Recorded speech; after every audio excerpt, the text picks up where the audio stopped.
6 पुस्तकों में षटखंडागम का प्रथम खंड जीवोत्थान विषय परिचय पान नंबर 15 है। 15 प्रस्तावनिक विषय परिचय पूर्व प्रकाशित 6 पुस्तकों में षटखंडागम का प्रथम खंड जीवोत्थान प्रकट हो चुका है। प्रस्तुत पुस्तक में दूसरा खंड खुद्दा ब्रह्म पूरा समावेश है। इस खंड का विषय उसके नाम से ही सूचित हो जाता है कि इसमें क्षुद्र अर्थात संक्षिप्त रूप से बंध अर्थात कर्म बंध का प्रतिपादन किया गया है। पाठकों को इस बृहत्कार ग्रंथ में बंध का विवरण देखकर स्वभावतः यह प्रश्न उत्पन्न हो सकता है कि इसे क्षुद्र व संक्षिप्त विवरण क्यों कहा, किंतु संक्षिप्त और विस्तृत आपेक्षिक संज्ञाएं हैं। भूतबली आचार्य ने प्रस्तुत खंड में बंधक अनुयोग का व्याख्यान केवल 1590 सूत्रों में किया है, जबकि उन्होंने बंध विधान का विस्तार से व्याख्यान छठे खंड महाबंध में 30,000 ग्रंथ रचना रूप से किया। इन्हीं दोनों खंडों की परस्पर विस्तार व संक्षेप की अपेक्षा से छठा खंड महाबंध कहलाया और प्रस्तुत खंड खुद्दाबंध या क्षुद्रक बंध। जो महाबंध है ना छठा खंड, उसके 7 पुस्तकें भाषांतरित हुई है, तो उसके 7 पुस्तकें हुई है तैयार। उसमें जो पूरा है वो महाबंध ही है, तो टीका नहीं है। महाबंध अपन कहते हैं ना, वो टीका नहीं है। जो भूतबली आचार्य ने लिखा हुआ पूरा ग्रंथ है, विरसेनाचार्य उस पर टीका नहीं, 5 ही खंडों पर टीका है। 30,000 का सूत्र है, सूत्र नाही त्याला पोचलं सगळं ते सूत्र नाही ना, म्हणजे असं पूर्ण ते शब्द मला वाटतं याच्यामध्ये मोजले असतात 8 अक्षराचे एक पदामध्ये मोजले एक श्लोक प्रमाणे असं होतं। खुद्दाबंध की उत्पत्ति प्रथम पुस्तक की प्रस्तावना के पृष्ठ 72 पर दिखाई जा चुकी है और उसके विषय व अधिकारों का निर्देश उसी प्रस्तावना के पृष्ठ 65 पर दिया गया है। उसके अनुसार 12वें वृत्तांत दृष्टिवाद के चतुर्थ वेद पूर्वगत का जो दूसरा आग्रायणीय था, उसकी पूर्वांता आदि 14 वस्तुओं में से पंचम वस्तु चयन लब्धि के कृति आदि 24 पाहुड़ों में से पाहुड़म बंधन के बंध, बंधनीय, बंधक और बंध विधान नामक 4 अधिकारों में से बंधक अधिकार से इस खंड की उत्पत्ति हुई। कर्म बंध के कर्ता है जीव, जिनकी प्ररूपणा जीवोत्थान खंड में सत संख्या आदि 8 अनुयोग द्वारों के भीतर मिथ्यात्वादि 14 गुणस्थानों द्वारा व गति आदि 14 मार्गणाओं में की जा चुकी है। प्रस्तुत खंड में उन्हीं जीवों की प्ररूपणा स्वामित्वादि 11 अनुयोगों द्वारा गुणस्थान विशेषण को छोड़कर मार्गणा स्थानों में की गई है। वहाँ मार्गणा में गुणस्थान कहते हैं ना, गति उसमें विद्या दृष्टि साकर, ऐसे यहाँ नहीं, गुणस्थान को वर्णन नहीं, डायरेक्ट मार्गणा में सब बताया है, सत संख्या क्षेत्र। यही इन दोनों खंडों में विषय प्रतिपादन की विशेषता है। इस खंड के 11 अनुयोग द्वारों का नाम निर्देश स्वामित्व अनुगम के दूसरे सूत्र में किया गया है, जिनके नाम हैं एक जीव की अपेक्षा स्वामित्व, एक जीव की अपेक्षा काल, एक जीव की अपेक्षा अंतर, नाना जीवों की अपेक्षा भंग विचय, द्रव्य प्रमाण अनुगम, क्षेत्रानुगम, स्पर्शनानुगम, नाना जीवों की अपेक्षा काल, नाना जीवों की अपेक्षा अंतर, भागाभाग अनुगम और अल्प बहुत्व अनुगम। यहाँ केवल काल, अंतर और उसमें नाना और एक शब्द लगा है ना विशेषण। तो क्षेत्र स्पर्श की कल्पना नाना जीवों की अपेक्षा ही होती है, इसलिए उसको विशेषण नहीं लगाना है। लेकिन काल अंतर की कल्पना जो है वो एक जीव की अपेक्षा नाना जीव की अपेक्षा होती है, इसलिए वो पहले एक जीव की अपेक्षा बताया था काल और बाद में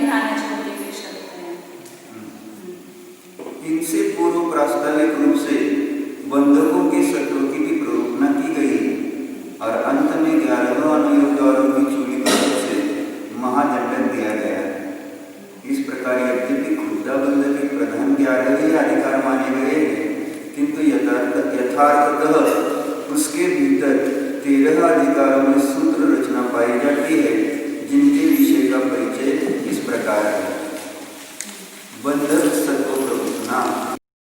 जो सांप्रायिक बंधक है वे दो प्रकार के, सूक्ष्म सांप्रायिक और बाधक सांप्रायिक। 10वें गुणस्थान के सांप्रायिक बंधक है ना, 10वां गुणस्थान के सूक्ष्म सांप्रायिक बंधक है, 90वें गुणस्थान के जीव बाधक सांप्रायिक द्रव्य बंधक है। जो सूक्ष्म सांप्रायिक बंधक है वे दो प्रकार के, असांप्रायादिक और बाधक सांप्रायादिक। जो बाधक सांप्रायादिक है वे 3 प्रकार के। ये जो है ना, हमने भी पहले प्रश्न चिन्ह करके रखा था, लेकिन अभी इसका अर्थ अलग हो रहा। जो सूक्ष्म सांप्रायिक बंधक है वे 2 प्रकार के हैं, असांप्रायादिक और बाधक सांप्रायादिक। मतलब 10वें गुणस्थान का ये 2 व्यक्ति है। तो असांप्रायादिक का अर्थ लेंगे जो 11वें से 10वें में आया है। 11वें में असांप्रायिक हुआ था और वहां से 10वें में आया। असांप्रायिक जिसकी आदि में है उसको कहेंगे असांप्रायिक आदिक सूक्ष्म सांप्रायिक बंधक कहेंगे। और जो 90वें गुणस्थान से 10वें गुणस्थान में गया है, तो जिसके पहले कौन था? बाधक सांप्रायिक। बाधक सांप्रायिक जिसकी आदि में है वह बाधक सांप्रायादिक सूक्ष्म सांप्रायिक बंधक कहेंगे उसको। अब जो बाधक सांप्रायिक है उसके भी 3 भेद, मतलब 11वें से 10वें में आया हुआ और 90वें से 10वें में गया हुआ, ऐसे 10वें गुणस्थान के 2 भेद किए। अब 90वें गुणस्थान का है बाधक सांप्रायिक, उसके भेद करते। जो बाधक सांप्रायिक है वे 3 प्रकार के। इसके नोट्स निकाली है थोड़ी, मतलब जो थोड़ा सा टफ है वो कल मिलेगा आज उसका जो व्यवस्था है उसके लिखा है उसमें। असांप्रायादिक, सूक्ष्म सांप्रायादिक और अनादि बाधक सांप्रायादिक। इसके भी 3 भेद किए। बाधक सांप्रायिक के 3, असांप्रायिक यानी उसका भी कैसे लगाएंगे? 11वें से नीचे। कैसे नीचे? 10वें में असांप्रायिक होता नहीं है। 11वें से मरण करके सीधा 4थे में आता है, तो वह असांप्रायादिक बाधक सांप्रायिक है। असांप्रायिक जिसकी आदि में है, तो 11वें गुणस्थान में मरण किया और वह 4थे में आ गया, तो असांप्रायादिक बाधक सांप्रायिक बंधक। और सूक्ष्म सांप्रायादिक ये दूसरा विधा जो बताया 10वें से 90वें में आया। सूक्ष्म सांप्रायिक जिसकी आदि में है, ऐसा वो 90वें गुणस्थान में आया हुआ बाधक सांप्रायिक बंधक है। और तीसरा अनादि बाधक सांप्रायिक, तो अभी वो श्रेणी चला नहीं है, अनादिकाल से बंधक कर रहा है, उसके भी भेद करेंगे आगे अनादि बाधक सांप्रायिक। उनमें जो अनादि बाधक सांप्रायिक है वे 3 प्रकार के, उपशामक, क्षपक और अक्षपक अनुक्षामक। 3 हो गए ना। तो उपशामक उपशम श्रेणी पर चढ़ा है वह जीव कौन सा हो गया? उपशामक। और क्षपक श्रेणी पर चढ़ा हुआ है वह क्षपक अनादि बाधक सांप्रायिक। और अक्षपक अनुक्षामक, मतलब उपशम और क्षपक श्रेणी पर नहीं चढ़ा है तो नीचे 7वें गुणस्थान तक के जीव अक्षपक अनुक्षामक हो। अब उसके भी आगे बताएंगे। उनमें जो उपशामक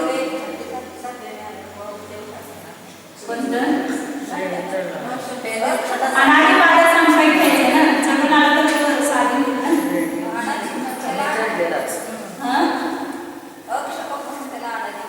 यानी कधी क्षपना केली नाही, नाही भेदच कुणाचे केले? भेद किसके किए? अनादि बाधक सांप्रायिक के भेद किए। तो जो अनादि काल से बाधक सांप्रायिक की है ऐसा जीव लेना है, तो जो उपशम श्रेणी चढ़ा वह तो उपशामक अनादि बाधक सांप्रायिक हो गया। क्षपक श्रेणी पर आरोहण हुआ तो क्षपक अनादि बाधक सांप्रायिक हुआ। और जो अभी उपशम और क्षपक श्रेणी पर नहीं चढ़ा है ऐसे निचले गुणस्थान करके लेंगे वो अक्षपक अनुक्षामक। अब उसके भेद बता दिया आगे। हाँ हाँ, एक के साथ बरोबर। अब त्याचे करतात पुढे। उनमें जो उपशामक है वे 2 प्रकार के, अपूर्वकरण उपशामक और अनिवृत्तिकरण उपशामक। जो क्षपक है वे 2 प्रकार के, अपूर्वकरण क्षपक और अनिवृत्तिकरण अनुक्षामक है वे दो प्रकार के हैं, अनादि अपर्यवसित बंधक और अनादि सपर्यवसित बंधक। अनादि काल से लेकर के बंधन ही और अनंत काल तक बंधन ही रहेंगे। सब अभव्य जीव में है, अभव्य समान भव्य भी आ जाएंगे इसमें, वो अनादि अनंत बंधन है। और जिन्होंने अनादि काल से तो बंधन कर रहे थे, लेकिन अभी जैसे पहले से चौथे में आया तो मिथ्यात्व कर्म के बंधन का अभाव हो गया ना, वो शांत हो गया। अनादि शांत, सपर्यवसित का शांत हो गया। अनंतागति का बंधन का अभाव दूसरे में हुआ, चौथे में हुआ। जैसे आगे आगे के गुणस्थान में जैसे बंधन में छुट्टी हो गई तो वो शांत हो गए ना वो बंधन, तो उसको क्या कहते हैं? अनादि सपर्यवसित या शांत वो बंधन। उनमें जो भाव बंधक है वे आगम भाव बंधक और न आगम भाव बंधक के दो प्रकार के।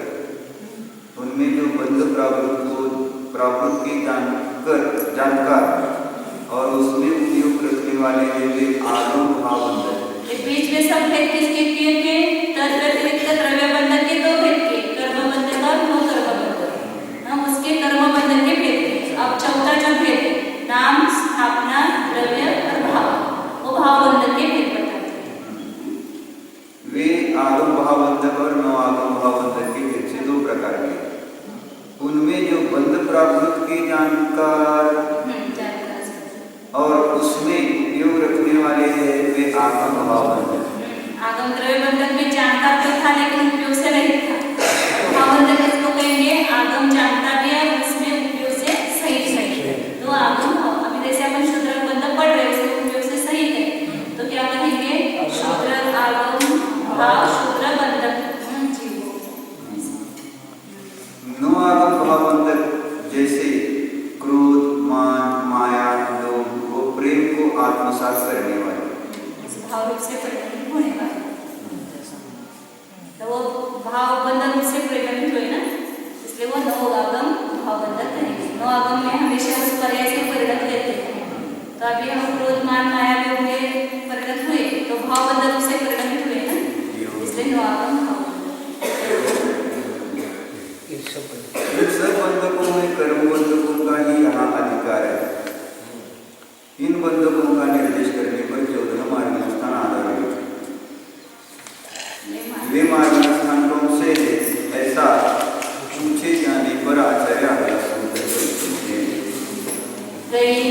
काये जोगे वेदे कसायदाने सजमे दवसने वेसाये पते संबद्ध सने आहारे चिके।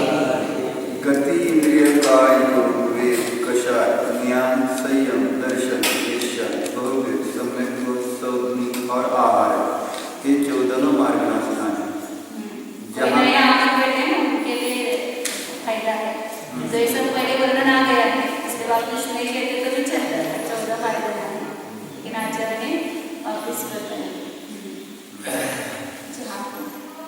जहाँ को गमन किया जाए वह गति।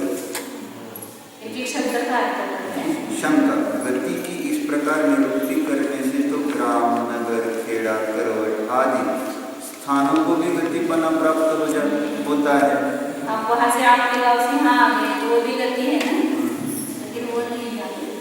समाधान नहीं, क्योंकि रूढ़ी के बल से गति नाम कर्म द्वारा जो पर्याय निष्पन्न की गई है उसी में गति शब्द का प्रयोग किया जाता है। सामान्य ढंग को गति नहीं कहते। गति नाम कर्म के उदय के अभाव के कारण सिद्ध गति होती है वह अगति कहलाती है, अथवा एक भाव से दूसरे भाव में संक्रांति का नाम गति और एक भाव से दूसरे भाव के लिए संक्रांति का न होना सिद्धि गति है। जैसे गति चाली बताए ना, सिद्ध गति नहीं बताई, लेकिन दूसरे अपेक्षा से उसको भी जबकि एक अवस्था है तो उसको भी गति बताई। ऊर्ध्वगमन होने से जीव की अवस्था विशेष को गति कहते हैं, तो सिद्ध एक जीव की अवस्था विशेष है, इसलिए उसको भी पंचम गति नाम से कहते हैं। जो अपने अपने विषय में निरत हो वे इंद्रियां अर्थात अपने अपने विषय रूप पदार्थों में रमन करने वाली इंद्रियां कहलाती हैं, अथवा इंद्र आत्मा को कहते हैं। और इंद्रों के इंद्र का नाम इंद्रिय है। आत्मा की प्रवृत्ति द्वारा उपचित किए काय कहते हैं? इंद्रों के नमस्कार करते हैं, इंद्र के लिंग को, लिंग का नाम इंद्र है ऐसे। इंद्र के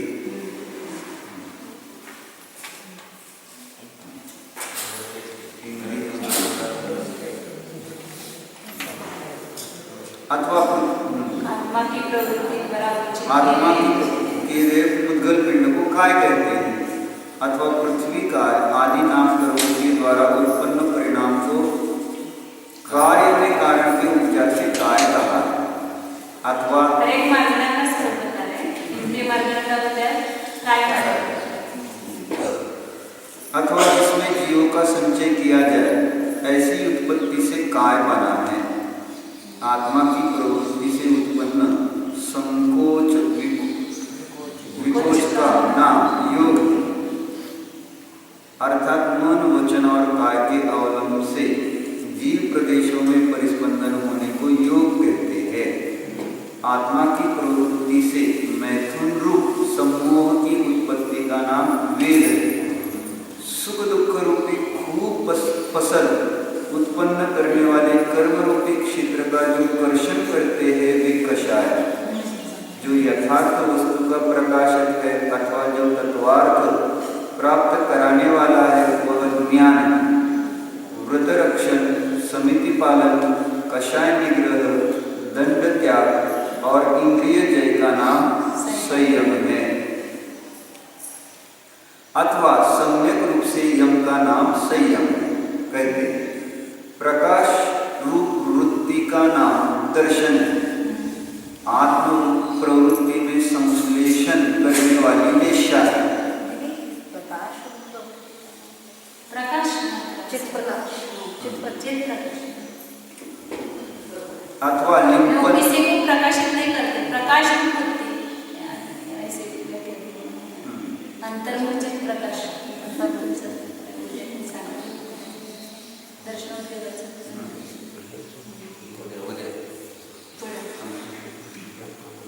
अथवा लिंपन न करने वाली लेशा है। लिंपन करने वाली, लिंपन न करने वाली,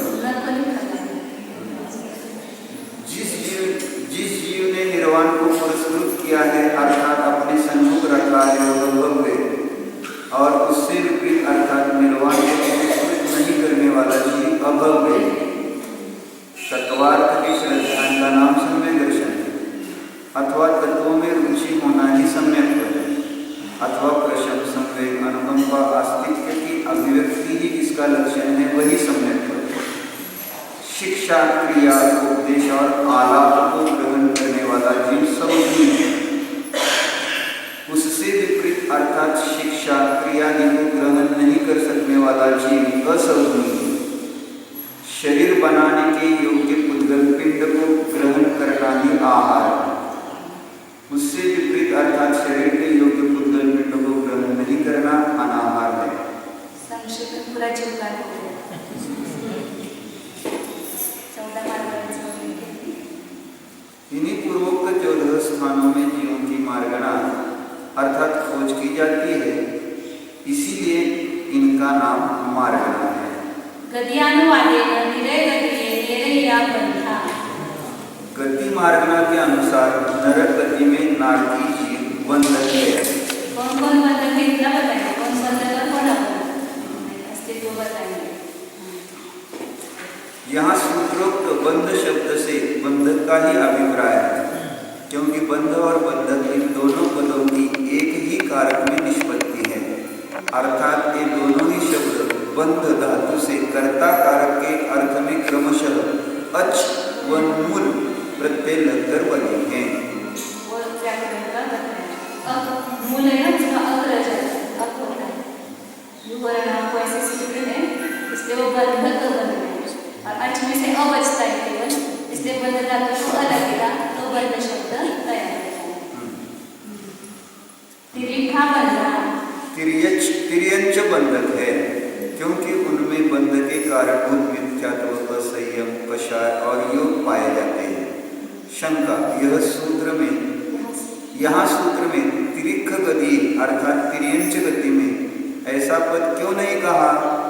समाधान, यह कोई दोष नहीं, क्योंकि अर्थापत्ति न्याय से उस अर्थ की हो जाती है। पहले सूत्र में मिलेगा ये शब्द दिया है ना, इसलिए उन्होंने आज यहाँ के मुझे उनके नाम बताए। देवा बंधा, देव बंधक है, यह सूत्र सुलभ है। मनुष्य बंधा भी आती, अबंधा भी आती। मनुष्य बंधक भी है और अबंधक भी है। कर्म बंध के कारण मिथ्यात्व, असंयम, कषाय और योग, इन सब का अयोगी केवली गुणस्थान में अभाव होने से अयोगी जीव अबंधक है।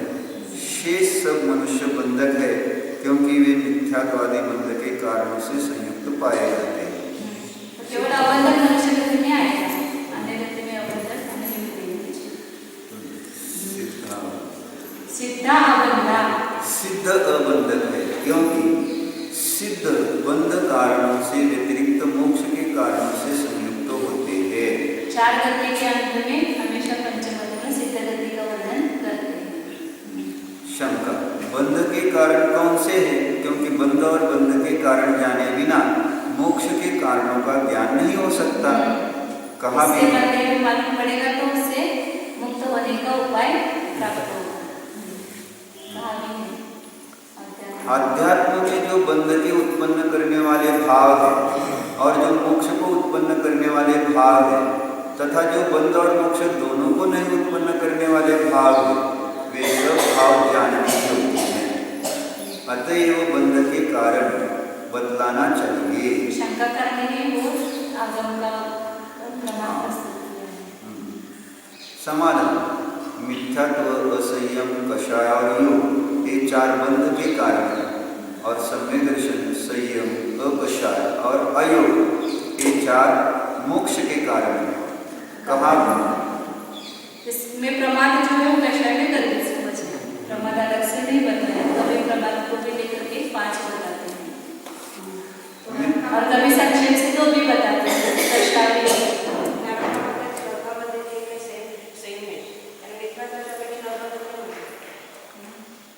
अबंधक म्हणजे पूर्ण बंधाचा अभाव मध्ये जातात। गुणस्थान अपेक्षित लावलं।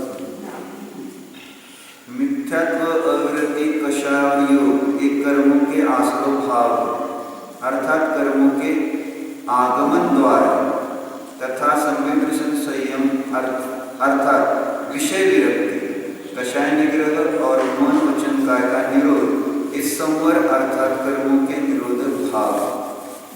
शंका, यदि ये ही मिथ्यात्वादी चार बंध के कारण है, तो अवदैहिक भाव बंध करने वाले हैं, औक्षणिक, शारीरिक और क्षायक्षणिक भाव मोक्ष के कारण है, तथा पारिणामिक भाव बंध और मोक्ष दोनों के कारण से रहित है।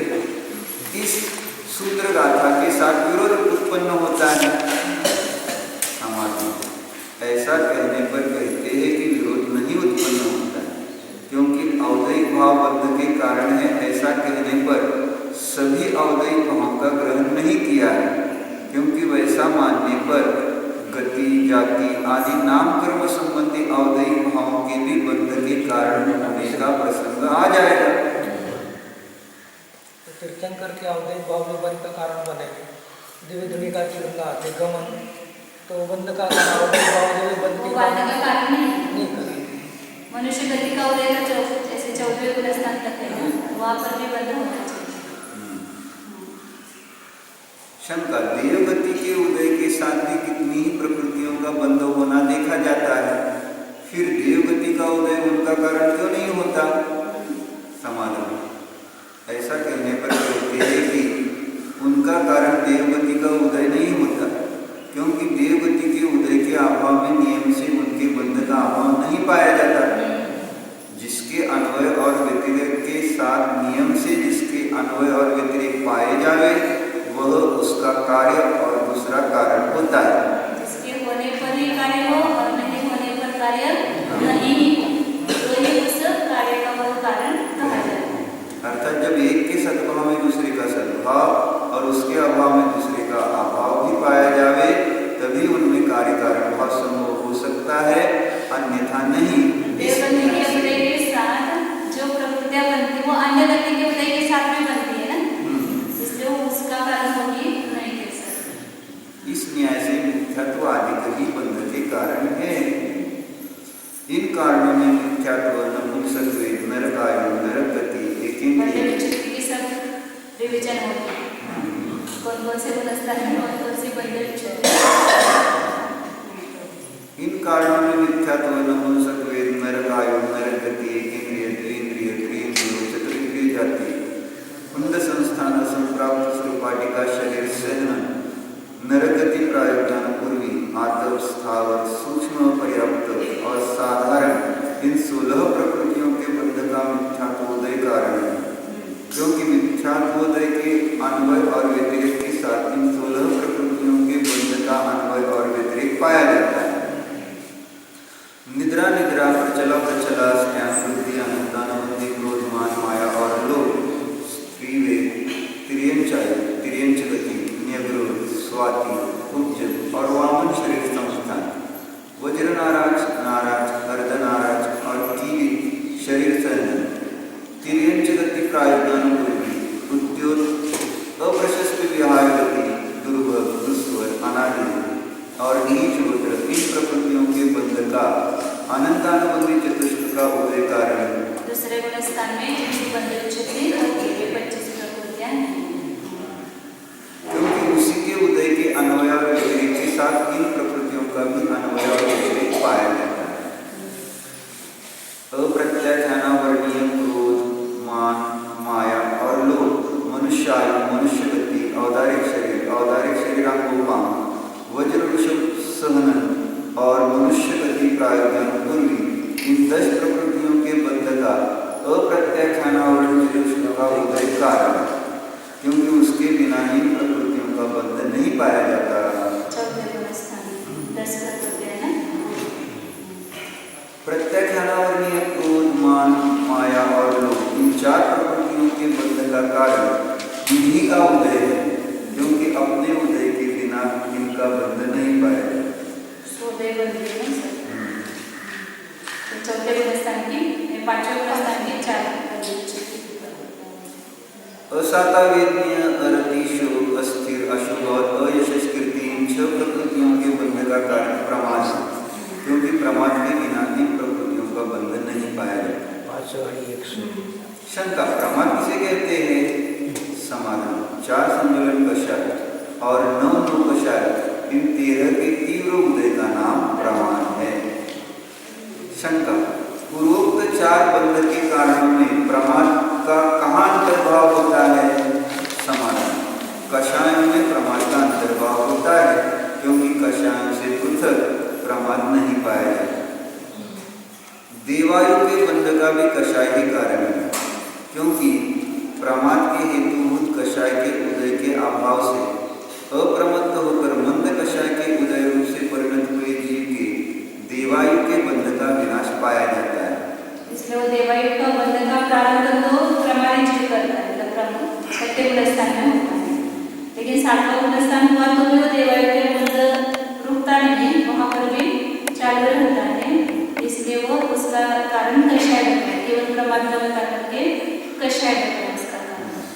7वें गुणस्थान में प्रमाद के अभाव में भी उसका बंध होता है। निद्रा और प्रचला, इन 2 प्रकृतियों के भी बंध का कारण कषाय उदय ही है, क्योंकि अपूर्वकरण काल के प्रथम सप्तम भाग में संयोजन कषायों के उस काल के योग्य तीव्रोदय होने पर इन प्रकृतियों का बंध पाया जाता है। उस काल के योग्य तीव्रोदय सर 8वें 9वें 10वें गुणस्थान में 8वें 9वें में समझो कि कषाय का उदय है, 10वें में तो सूक्ष्म सांख्य है, तो उसमें सबसे ज्यादा तीव्रता पहले होगी, क्योंकि आगे आगे आगे मंद मंद उदय होता जा रहा है, अनंत गुना घटता हुआ उदय हो रहा है, तो उस अपेक्षा से तीव्र उदय है। तो 7वें गुणस्थान में जैसे संयोजन के मंद कषाय का उदय होता है, ऐसा आता है, तो 6ठे 7वें की अपेक्षा से मंद और तीव्र, और यह श्रेणी की अपेक्षा से देखेंगे तो अगले कषाय की अपेक्षा, इसलिए तीव्र और मंद ये भी अपेक्षित शब्द होते हैं। आगे की अपेक्षा पीछे का मंद होता है, पीछे की अपेक्षा आगे का तीव्र होता है।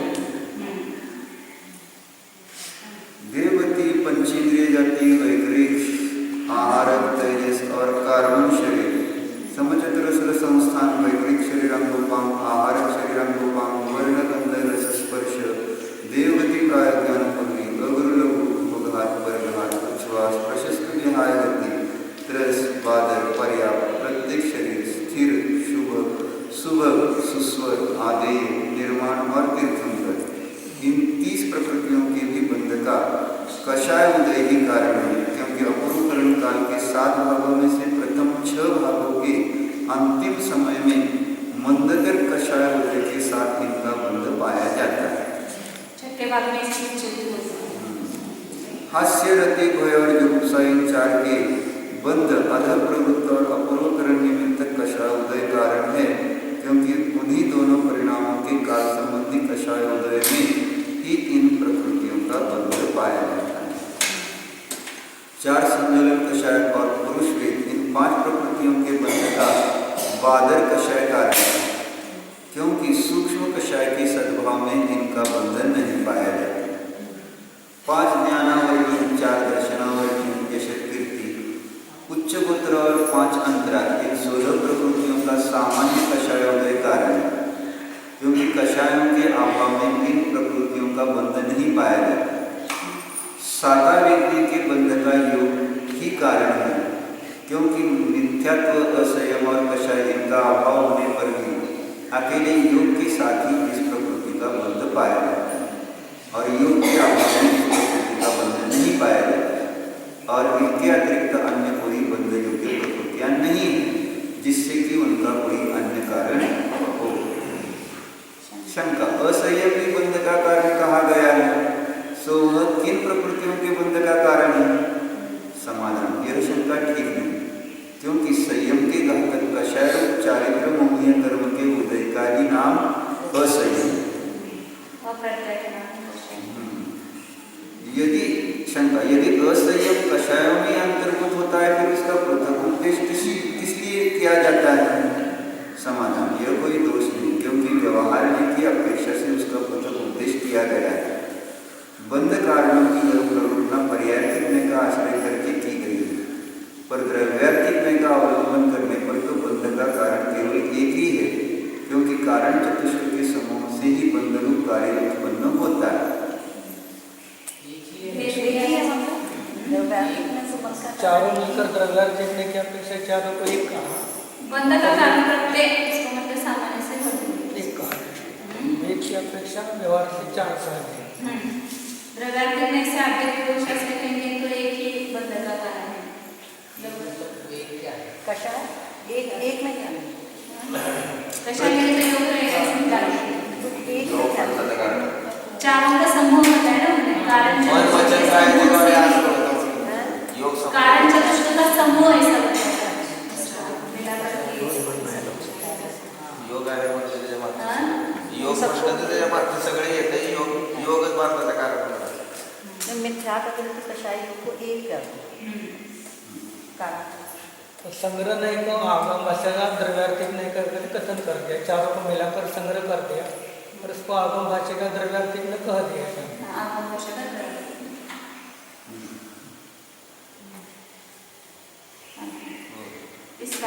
इस कारण ये ही बंध के कारण है।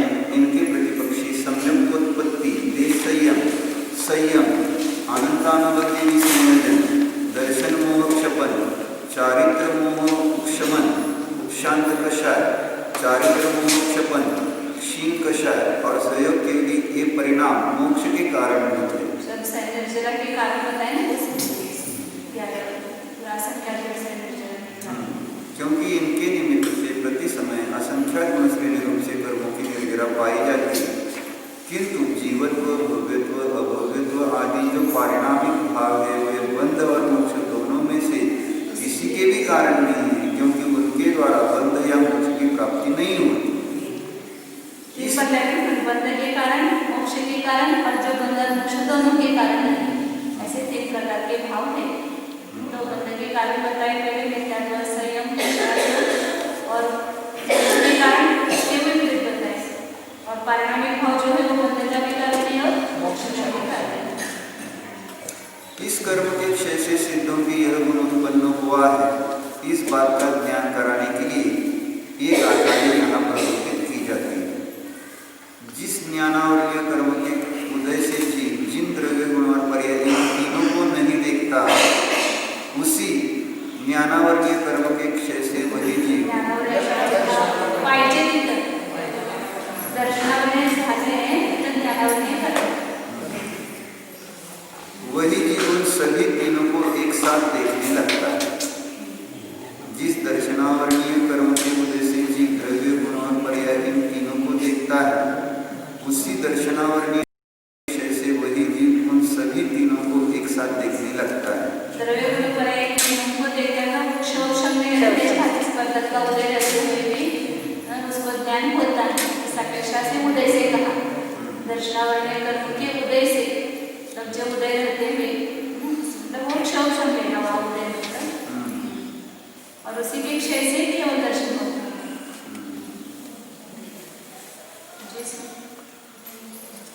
म्हणजे क्षेपशम नसतो का दर्शनावरण कर्म ध्यानावरणी आणि दर्शनावरणी कर्माचा क्षोभ त्याला दोन्ही नाव आहेत ना, वेदक आणि क्षोभ दोन नाव आहेत.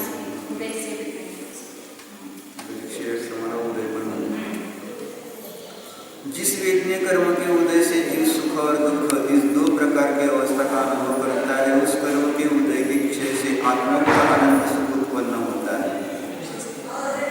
जिस मोहनीय कर्म के उदय से जीव मिथ्यात्व, पश्चात और असंयम रूप से परिणमन करता है, उसी मोहनीय के क्षय से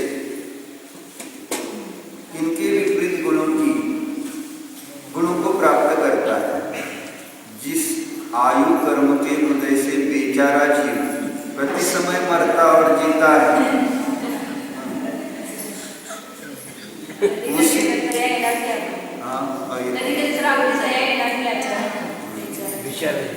उसी कर्म के उदय क्षय से वह जीव जन्म और मरण से रहित हो जाता है. जिस नाम कर्म के उदय से अंगोपांग, शरीर, इंद्रिय, मन और उच्छ्वास से योग्य निष्पत्ति होती है. उच्छ्वास के योग्य वैसे के उच्छ्वास के योग्य जिस नाम कर्म के उदय से अंगोपांग, शरीर, इंद्रिय, मन और उच्छ्वास के योग्य निष्पत्ति होती है, उसी नाम कर्म के क्षय से सिद्ध अशरीरी होती है. जिस गोत्र कर्म के उदय से जीव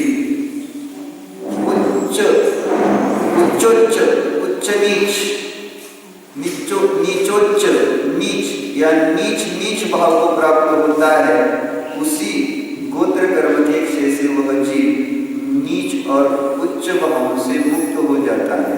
तो उसमें भी उच्च में भी दो भेद होते हैं, उच्च और उच्च तो उसी में थोड़ा ज्यादा उच्च और उसमें थोड़ा कम उच्च. तो नीच में भी दो प्रकार, स्पृश और अस्पृश्य कहते हैं. कोई स्पृश्य शूद्र रहते, कोई अस्पृश्य शूद्र रहते. तो उसमें भी तीर्थंकर प्रकृति ऐसा नहीं, मतलब जो ज्यादा अच्छे शुद्ध गुरु रहता है वो उच्च में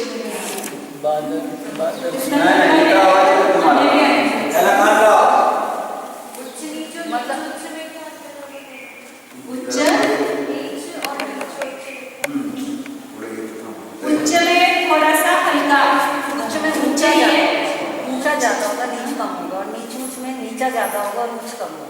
नहीं वो ठीक है. सामान्य नहीं, समझना फर्क उच्च नीच मतलब ऊंचा ज्यादा होते हुए भी नीचपना है, और नीचा ज्यादा होते हुए भी कुछपना थोड़ा है. क्या है? नीचापना ज्यादा है उसमें, लेकिन उस नीच क्वालिटी में थोड़ा उच्चपना है. हम ऐसा करें, उच्च के दो भेद करो, उच्च उच्च उच्च नीच, नीच उच्च. उच्च गोत्र में भी दो प्रकार है, उच्च और नीच. मतलब उस उच्च गोत्र में ज्यादा अच्छा फूल जो है उच्च में आएगा, और उसमें थोड़ा सा जैसे ब्राह्मण रहते हैं या वैश्य रहते हैं, तो उसमें थोड़ा अंतर करता है ना. ऐसे नीच गोत्र में भी दो आएंगे, जैसे ज्यादा अस्पृश्य होते हैं वो नीच में आएंगे, और थोड़े स्पृश्य नीच है वो उच्च नीच में आएंगे. नहीं छूट गया, उच्च नीच,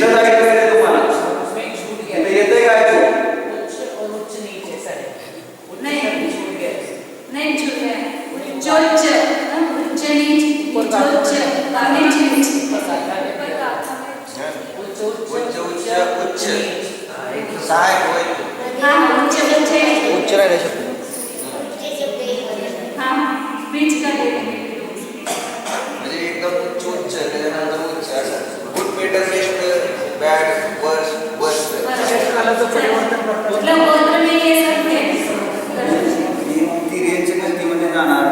अपेक्षेने मी चुपचाप तिथं तिथं बसा.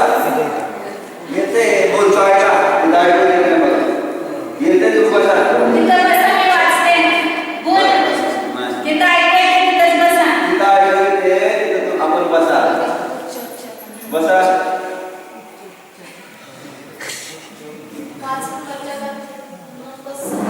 त्या ह्याच कानाला हे कान इकडे ह्याच्यापाशी घ्या. त्याच्यात बोला. त्याच्यात बोला ऐकू. कान इकडे घ्या, कान ऐकू येत आहे का? ते पाहिजे. इकडे इकडे इकडे. हा बरं, ते काय ना ज्ञानामध्ये म्हणजे पण हा या इकडे. तिथं दुरुस्ती करावी पाहिजे. तर इकडे पुढे 4 नंबर आता 5 नंबर मी काढते ना, उसमें वर तो बराबर है कि ज्ञानावरणे करने के उद्देश्य जीव जीव द्रव्य गुण और पर्याय इन तीनों को नहीं देखता है, और इसमें दर्शनावरणे करने के उद्देश्य जीव जीव द्रव्य गुण और पर्याय इन तीनों को नहीं देखता है. ऊपर है ना दो पुस्तकेची.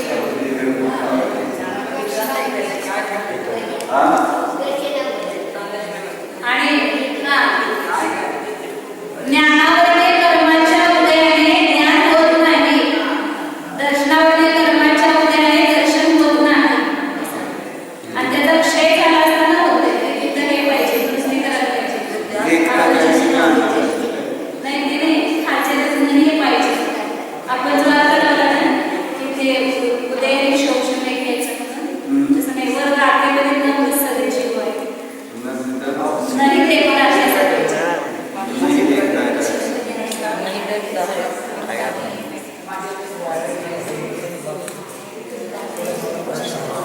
नाही देखता. हा बरोबर. 14 पानावर 14 नंबर पेजवर 5व्या पानामध्ये जो अर्थ खाली लिहिलेला आहे तीनों को नहीं देखता है असं म्हणतात. आणि वर देखता है ना तिथं जानता है करायचं. तीनों को नहीं जानता है और वहाँ दर्शनामध्ये तिथं ज्ञानामध्ये करायचं. खूप अशुद्ध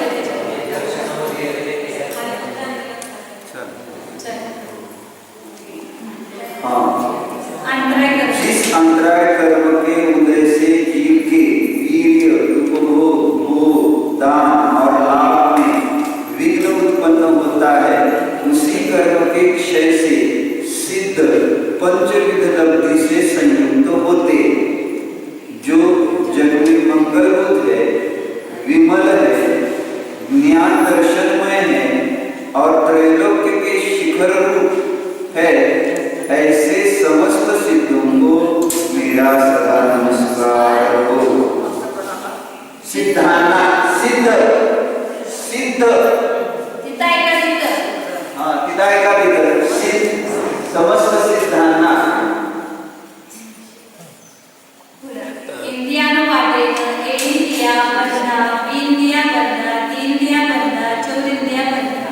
इंद्रिय मार्गना के अनुसार एक इंद्रिय जीव बंधक है, द्विंद्रिय जीव बंधक है, त्रिइंद्रिय जीव बंधक है और चतुरिंद्रिय जीव बंधक है. क्योंकि उक्त जीवों में कर्म बंध के कारण मिथ्यात्व, असंयम, कषाय और योग इनके अन्वय को छोड़कर व्यतिरेक का अभाव है. अर्थात उन जीवों में बंध के कारण का सद्भाव ही पाया जाता है, असद्भाव नहीं. पंचेंद्रिया बंधावी अति, अबंधावी अति. पंचेंद्रिय जीव बंधक भी है, अबंधक भी है. क्योंकि मिथ्या विषय गुण स्थान से लेकर संयोग के तक के जीव तो बंधक ही है, क्योंकि उनमें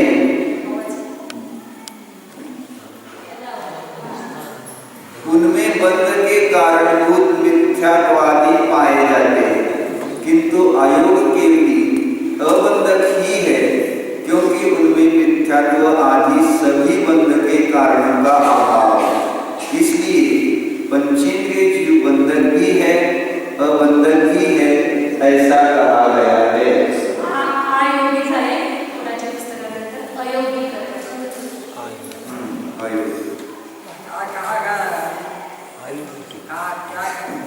पंचेंद्रिय जीव बंधक भी है, अबंधक भी है। पंचेंद्रिय जीव बंधक पण आहेत आणि अबंधक पण आहेत हे सांगितलं. बंधाचा अभाव करतात. चौदाव्या स्थानामध्ये त्यांना बंध नसतो म्हणून पंचेंद्रियांना बंधन म्हणतात. चौदाव्या स्थानामध्ये आणि क्रिया अबंधा. नहीं रानी शंका है। शंका केवल जिन्होंने केवल ज्ञान और केवल दर्शन से समस्त प्रमेय अर्थात निय पदार्थों को देख लिया है और जो कारण अर्थात इंद्रियों करण अर्थात इंद्रियों के व्यापार से रहित है, ऐसे सहयोगी और अयोगी केवलियों को पंचेंद्रिय कैसे कह सकते हैं? समाधान यह कोई दोष नहीं, क्योंकि उनमें पंचेंद्रिय नाम कर्म का उदय विद्यमान है, अतः उसकी अपेक्षा से उन्हें पंचेंद्रिय कहा गया है। जाति नाम कर्म का एक जाति भेद है ना, जिसके ही एक इंद्रिय द्वितीय एक भेद है, वो 14वें स्थान तक उसका उदय है, इसलिए पंचेंद्रिय कहते हैं। वहाँ इंद्रियों का व्यापार नहीं है, फिर भी वहाँ पंचेंद्रिय संज्ञा है।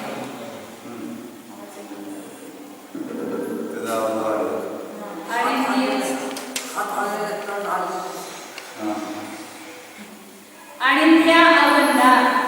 अनिंद्रिय जीव अबंधक है, क्योंकि निरंजन सिद्धों में समस्त बंध का अभाव है। चूंकि निरामय अर्थात निर्विकार जीवों में बंध का कोई कारण नहीं रहता। कायानुवादेन पूर्वी काया बंधा, औ काया बंधा, तेऊ काया बंधा, वाऊ काया बंधा, वनस्पति काया बंधा। काय मार्गनानुसार पृथ्वी का एक जीव बंधक है, अब का एक जीव बंधक है, तेजस का एक जीव बंधक है, वायु का एक जीव बंधक है और वनस्पति का एक जीव बंधक है। यह सूत्र सुलभ है।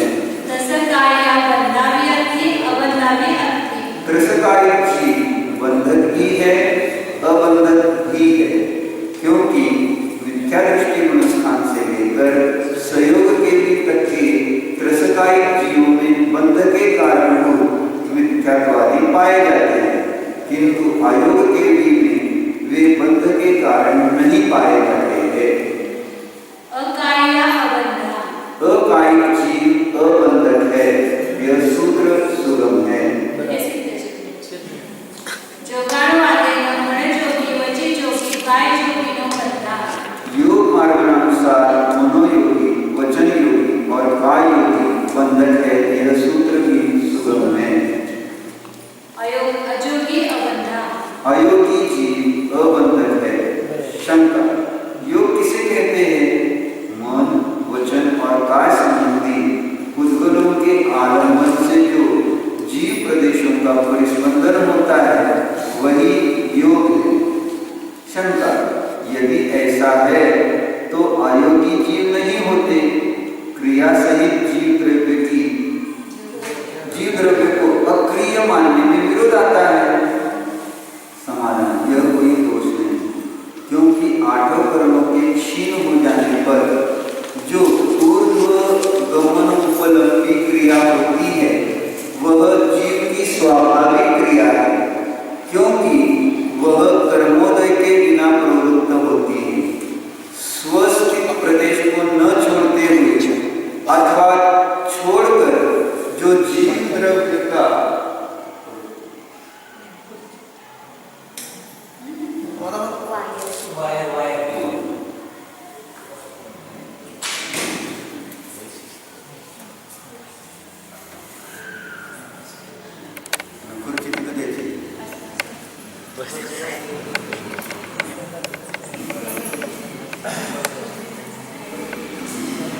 स्वस्थित प्रदेशों को सिद्ध अबंधक आहेत। सिद्ध जीव अबंधक आहेत। सिद्ध स्वस्थित प्रदेश को न छोड़ते हुए संसारी जीव जे आहे ते बंधक आहेत आणि अयोग्य योगी आणि सिद्ध जे आहेत ते अबंधक आहेत। सिद्ध प्रदेश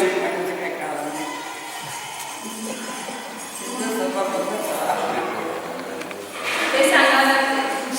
शंकाकरण हे अव्याप्ती दोष येतो त्यासाठी निराकरण करावं लागतं. स्वस्थित प्रदेश को न छोड़ते हुए अथवा छोड़कर जो जीव द्रव्य का अपने अवयवों द्वारा परिस्पंद होता है वह अयोग है, क्योंकि वह कर्मक्षय से उत्पन्न होता है। अतः सक्रिय होते हुए भी शरीरी जीव अयोगी सिद्ध होते हैं, क्योंकि उनके जीव प्रदेशों के तप्तायमान जल प्रदेशों के सदृश उद्वर्तन और परिवर्तन रूप क्रिया का अभाव है। इसीलिए अयोगियों को अबंधक कहा है। परिस्पंद जो होता है वो एक स्थान से दूसरे स्थान पर जाकर ही अयोगी से, तो उनके प्रदेश जो है उसमें हलन चलन नहीं होता, प्रदेश स्थिर है, इसलिए अयोगी को वहाँ योग रहित कहा। मतलब क्रिया होते हुए भी उनको अयोगी कैसे कहा है प्रश्न है। भले एक स्थान से दूसरे स्थान पर जाए, आत्म प्रदेशों का परिस्पंदन नहीं होता। आत्म प्रदेशों का जो परिस्पंदन है उसी का नाम योग है।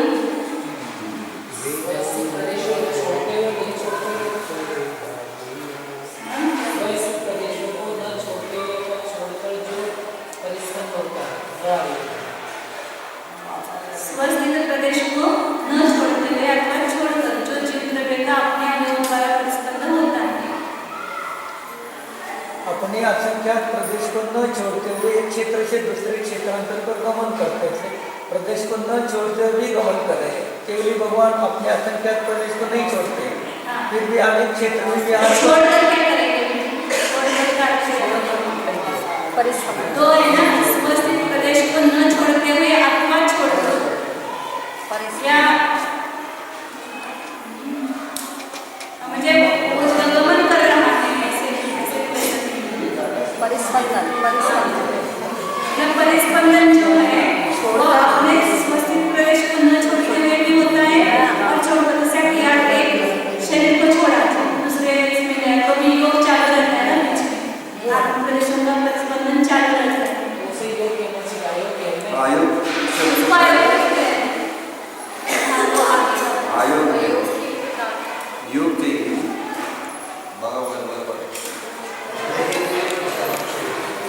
सिद्ध गति में जा रहे हैं तो यहाँ खाली पार्ट में जो खाली पार्ट में जो टिप्पणी में पार्ट में जो वो पार्ट है आज वो तीसरे उड़े थे आज वो नाम वो तीसरे उड़े डाले ना छंडिताला वो उन्होंने वहाँ पर प्रश्न पूछे थे कितना वाद विरोध वस्य सावयव और छंडिता का अर्थ नहीं लगा है, इसलिए उसका प्रश्न चिन्ह है। आपने स्वस्थित प्रदेश को छोड़कर उसका अर्थ क्या करेंगे, इसलिए उसका प्रश्न चिन्ह किया। लेकिन ऐसा हम नहीं कर सकते। न सोचिए वहाँ बैठे हो तो भी उसको अयोग कहेंगे या गमन करते हैं तो भी अयोग कहेंगे, ऐसा उसका भाव होगा। लेकिन जिन प्रदेशों का स्पंदन होता है आयोगच म्हणायचं परिस्पंदन जो जीव द्रव्य का अपने नहीं होता है ऐसा नहीं होता है, क्योंकि वह कर्मक्षय से उत्पन्न नहीं लाओ ते अर्थ लागला नाही त्याचा विचार करायला लागला। कारण पुढे त्यांनी हेतू दिला ना, क्योंकि वह कर्मक्षय से इससे म्हणून अवयव द्वारा परस्पंदन नहीं होता है वह आयोग। परिस्पंदन ही नहीं परंतु हेतु नहीं आयोगासाठी दिला क्योंकि वह कर्मक्षय से परस्पंदन नहीं होता है बस नहीं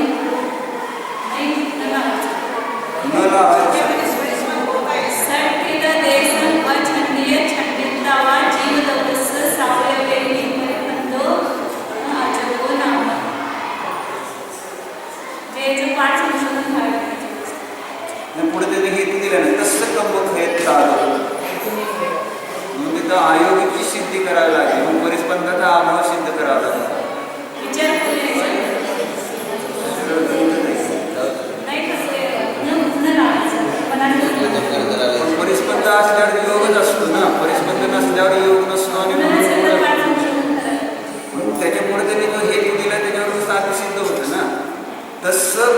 खयत्तादो हा हेतू दिलेला, याचा अर्थ मागं नच लावला, न सुटलेला असतो. हेतूवर साध्य सिद्ध होतं ना. अगर हेतू तसं कम खयत्तादो आहे तर त्या ठिकाणी कारण त्याचं अपरिस्पंदपणा सिद्ध होतं. कारण कर्माच्या क्षयामध्ये परिस्पंद नसतो. मराठीमध्ये काय आहे?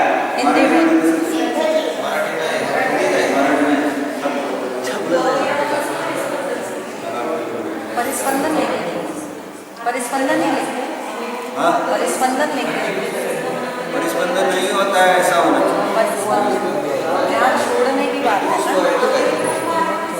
जब परिस्पंदन न हो तो तो अयोगी है. और कर्म के क्षय से होता है. तस्य कर्म खयत्ताद.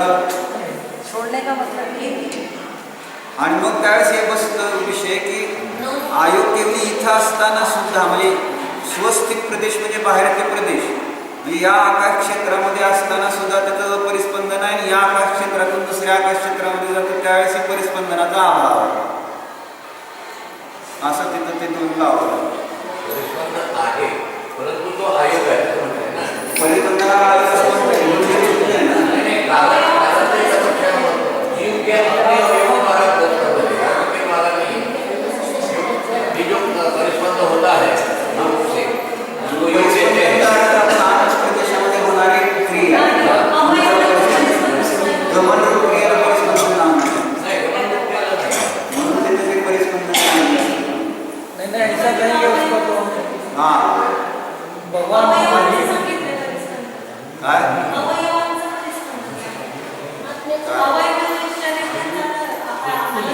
जीवद्रव्याचे अवयव प्रदर्शित झाले ना. जीवद्रव्याचे प्रदेश म्हणजे जीवद्रव्याचे अवयव झाले. अवयवाचा संबंध नाही का? अवयवांना शरीर असते का?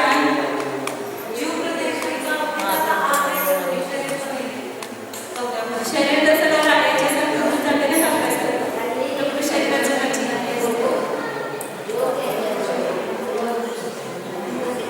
अवयव मध्ये प्रदेश घ्यायचे. आळंदी काय सांगते ते? अहो तिथं पुढचा हेतू बघा ना. तसं योग लावून परत पुढचा हेतू बसत नाही ना.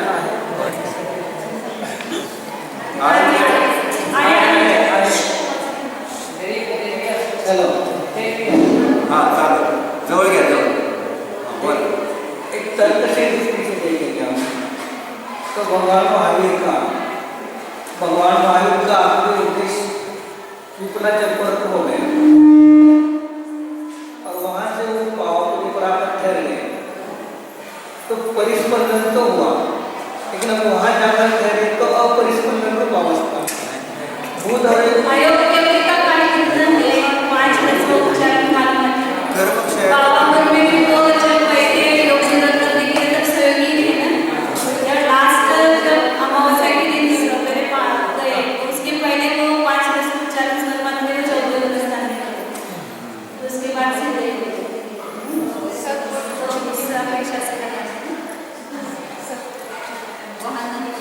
जिस प्रदेशों में स्थित म्हणून आकाश प्रदेश या आकाश प्रदेशामध्ये स्थित आहे त्याला सोडून त्या ठिकाणी पुढे सरकतो त्या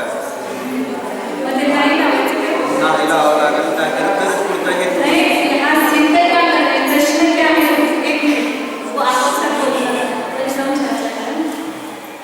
यहाँ मूल प्रश्न क्या है था कि क्रिया अयोग्य को आपने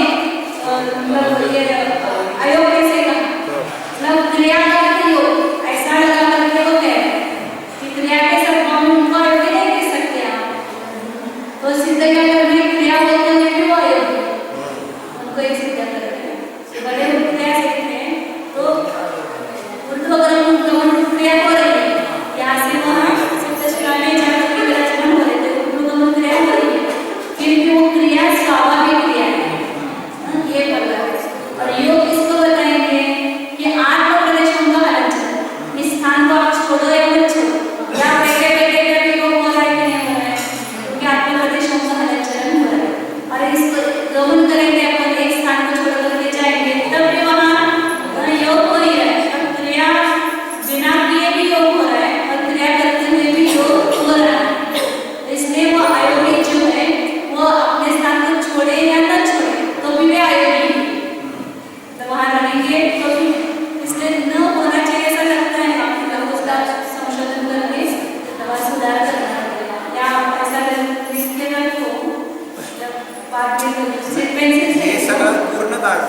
पूरा पेन्सिलने लिहायचं तर तिथे ते पूरा आपल्याला अर्थ लगाएंगे ना या ऊपर कभी से कभी आपको समझने में गलती हो सकती है इसलिए ऊर्ध्व गमन लिहून ठेवा चालेल वाद नहीं घालत तुम्ही फक्त स्पष्टीकरण करतो ऊपर से नहीं ऊपर जो दिया है नहीं ऊर्ध्व गमन उपलब्धि क्रिया होती है वह जीव की स्वाभाविक क्रिया है क्योंकि वह कर्मोदय के बिना प्रवृत्त होती है ये याचं स्पष्टीकरण हे पुढचं आहे हे जे आहे या वाक्याचं स्पष्टीकरण हे पुढचं दिलं की स्वस्थित प्रदेशों को न छोड़ते हुए अथवा छोड़कर जो जीव द्रव्य का अपने अवयवों द्वारा परिस्पंदन होता है वह अयोग है क्योंकि वह कर्म से उत्पन्न होता है परिस्पंदनार्थ हलन चलन कहते हाँ तेच ना ते क्रिया घ्यायची त्याला परिस्पंदनामध्ये वो जीव एक जगह से दूसरी जगह गया लेकिन आत्मा के प्रदेशों में परिस्पंदन नहीं है बस इतना मकसद भाव तो वही है ठीक है परिस्पंदन का अर्थ अगर क्रिया लिया जाए तो प्राप्त यानी गमनांतर एक क्षेत्र से दूसरे क्षेत्र उसे एक तरह की साथ चल जाएगी एवढं सप्ताहमान केलं पण ते टेस्ट नाही उद्घाटन क्रिया नाही आहे इसलिए छोड़कर पहले वो प्रश्न किया है ना छोड़कर का प्रश्न समझ में छोड़कर का प्रश्न इसमें आगे भी जो है ना उसकी अतः सक्रिय होते हुए भी शरीरी जीव आयोगी सिद्ध होते हैं मतलब क्रिया शरीर की तो हो रही है परिस्पंदन नहीं हो रहा आत्मा की शरीरी जीव आयोगी सिद्ध होते हैं सक्रिय भी है और शरीर भी है देखिए परिस्पंदन बिल्कुल उनके नहीं। जीव प्रदेशों के तापमान जल प्रदेशों के समानुच्छेद परिवर्तन क्रिया का अभाव है बस। इसलिए आयुर्वेद को अवतरण किया। इसलिए इसमें से एक छोड़कर शब्द है ना उसको एक प्रश्न चिन्ह होना चाहिए जो उन्होंने ऊपर किया है ना चिंतिता के लिए तो छोड़कर शब्द नहीं चाहिए सोडण्याचा अर्थ त्या प्रदेशातून पुढे गमन नहीं ऐसा नहीं स्वस्थित प्रदेश को न छोड़ते हुए आत्मा का यहाँ पर जो प्रदेश है वो यही रहेगा वो स्पंदन होकर के उसके उसमें ये रहेगा चल नहीं आत्मा प्रदेश जो जहाँ जो प्रदेश है वो वही पर रहेगी इसलिए वो नहीं चाहिए वो छोड़कर नहीं चाहिए अथवा छोड़कर के लिए आयोगाचा अथवा छोड़कर शब्द जो है ना उसको गोल करके रखो अथवा अथवा छोड़कर उन्होंने ऊपर किया है ना छठा तो ये जो है स्वस्थित प्रदेश को न छोड़कर आत्मा की जो प्रदेश जहाँ पर स्थित है वे प्रदेश को बदलने अपना स्थान नहीं छोड़ेगा तसं नाही ऊर्ध्वगमन उपलब्धी क्रियेची अपेक्षा त्यांना ते सिद्ध करू दाखवतात वरचं म्हणून त्या आधीचे सिद्ध वाढावं लागेल ना जैसे तसेच सोड देते ऊर्ध्वगमन आपल्या प्रदेशाला न सोडता क्रिया केली तरी तेव्हा अयोग्य आहे हे सिद्ध करतात आत्मा की जो प्रदेश को अपने स्थान को न छोड़ते हुए जीव क्या हाँ ये ठीक है। पूर्ण देशामध्ये परिस्पंदन न होता गती झाली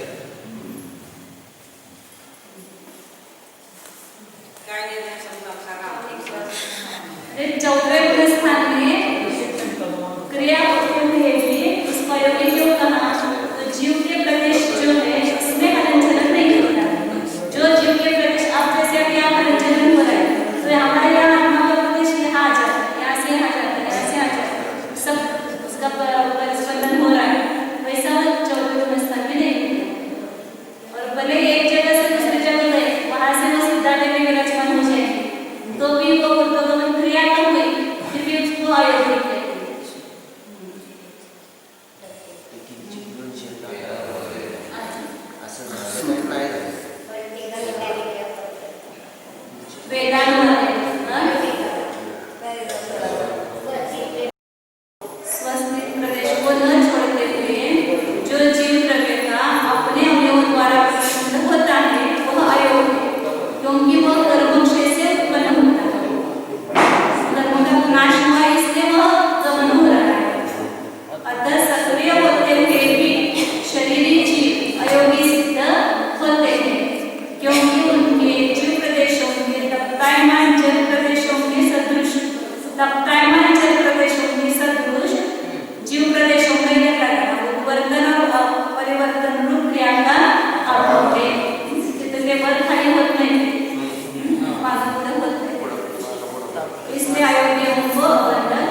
भाग से गुणस्थान यद्यपि अपगत वेदियों का है तो भी उनमें 10वें गुणस्थान तक कषाय व 13वें गुणस्थान तक योग का सद्भाव होने से कर्म बंध होता ही है।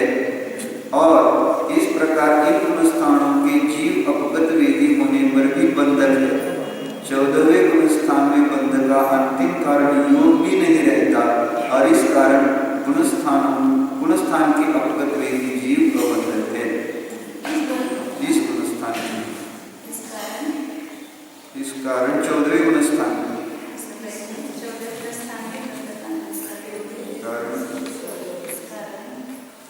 चौदहवें गुणस्थान में बंध का अंतिम कारण योग भी नहीं रहता और इस कारण उस गुणस्थान इस गुणस्थान के इस गुणस्थान 14वें गुणस्थान में बंध का अंतिम कारण योग भी नहीं रहता और इस कारण इस गुणस्थान के अपगत वेदी जीव अबंधक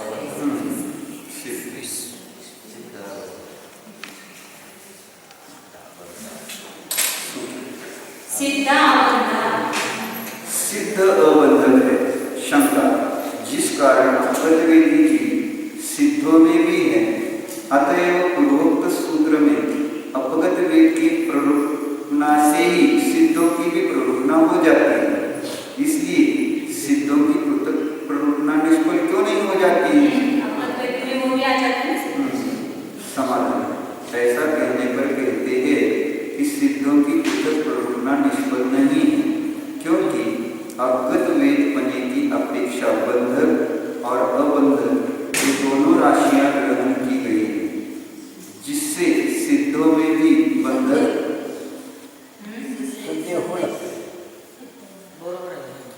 जिससे संदेह होने लगता है कि क्या सिद्धों में भी बंधक और अबंधक ऐसे दो भेद है। इसी संदेह को दूर करने के लिए सिद्ध अबंधक है ऐसी पृथक प्ररूपणा की गई है। शेष सूत्रार्थ सुगम है।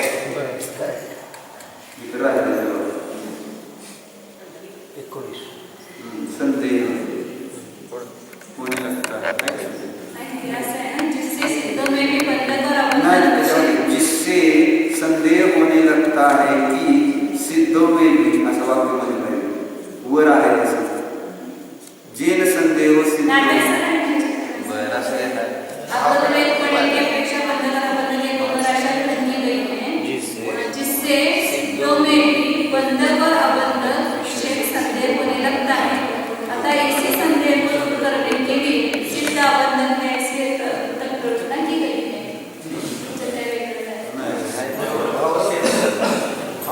शेष सूत्रार्थ कसायान वाले बोध कसाई मान कसाई माय कसाई लोभ कसाई बंधा कषाय मार्गानुसार क्रोध कषाई, मान कषाई, माया कषाई और लोभ कषाई में बंधक है। ये सूत्र सुगम है। अकसाई बंधा भी अति अबंधा भी अति अकषाई भी बंधक भी है और अबंधक भी है, क्योंकि 11वें गुणस्थान से लेकर 13वें गुणस्थान तक के सहयोगी जीवों में तथा 14वें गुणस्थानवर्ती अयोगी जीवों में अकषाय बना पाया जाता है। सिद्ध अबंधक सिद्ध अबंधक है। इस सूत्र के पृथक रचे जाने का कारण पहले के समान प्ररूपित करना चाहिए। ननुवादेन वदियन्नानि सुदन्नानि विभंगनानि अभिनवोयनानि सुदनानि बोधिनानि गणपंचमनानि बंधा ज्ञान मार्गानुसार मध्य ज्ञानी, श्रुताज्ञानी, विभंगज्ञानी, अभिनिबोधिक ज्ञानी, श्रुतज्ञानी, अवधिज्ञानी और मनोपर्य ज्ञानी बंधक है। यह सूत्र सुगम है। केवल नानि बंधा भी अति अबंधा भी अति केवल ज्ञानी बंधक है और अबंधक भी है। सिद्ध अबंधक सिद्ध अबंधक है।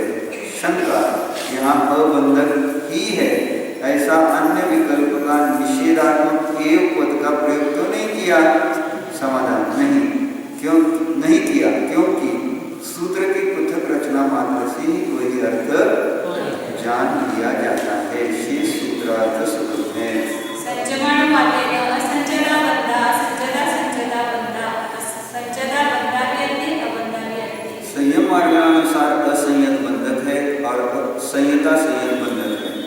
संयत बंधक भी है, अबंधक भी है।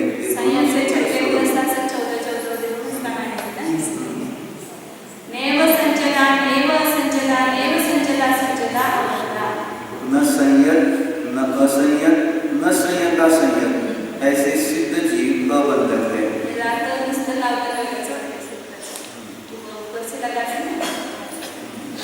विषयों में दो प्रकार के असंयम अर्थात इंद्रिय असंयम और प्राणी असंयम रूप से प्रवृत्ति न होने के कारण सिद्ध असंयम नहीं, सिद्ध संयम भी नहीं है क्योंकि प्रवृत्ति पूर्वक उनमें संयम का अभाव। इस कारण संयम और असंयम इन दोनों के संयोग से उत्पन्न संयमा संयम का भी सिद्धों के अभाव है। शेष सूत्रार्थ सुगम है।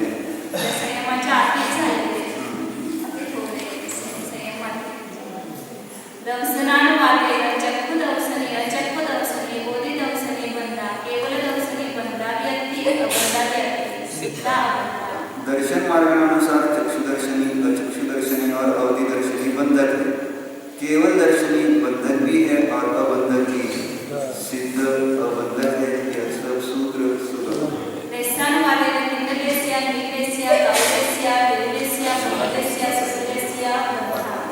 लेशा मार्गानुसार कृष्ण लेशा वाले, नील लेशा वाले, कापुत लेशा वाले, तेजो लेशा वाले, पद्म लेशा वाले और शुक्ल लेशा वाले बंधक है।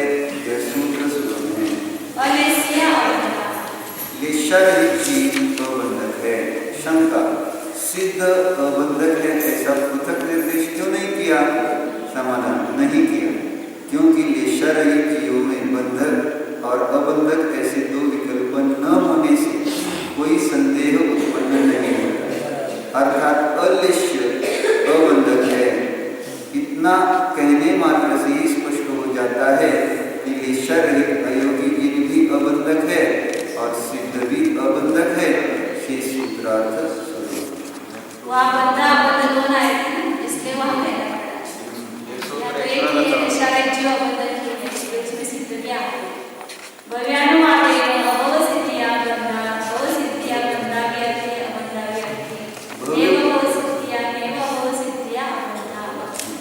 भव्य मार्गानुसार अभव्य सिद्धिक जीव बंधक है। भव्य सिद्धिक जीव बंधक भी है और अबंधक भी है। न भव्य सिद्धिक न अभव्य सिद्धिक ऐसे सिद्ध जीव अबंधक है। यह सब सूत्रार्थ सुगम है।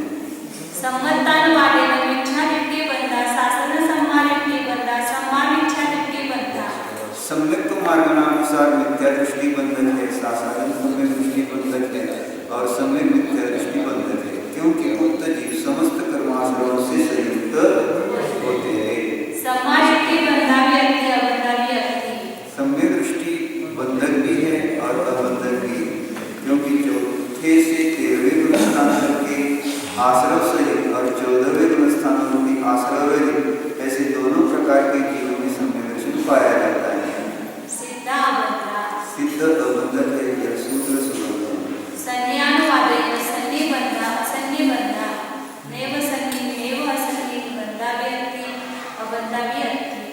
सौधि मार्गानुसार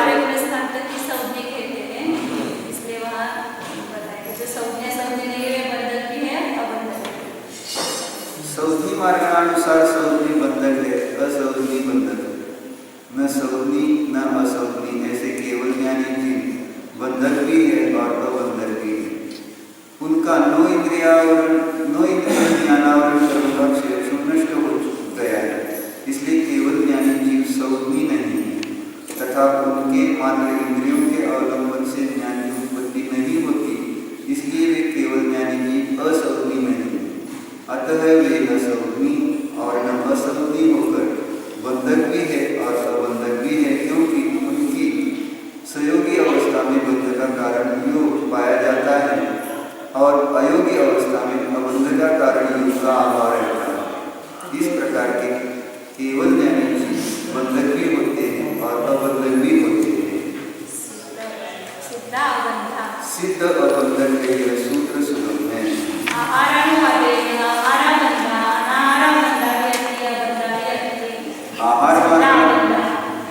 आहार मार्गानुसार आहारक जीव बंधक है, अनाहारक जीव बंधक भी है और अबंधक भी।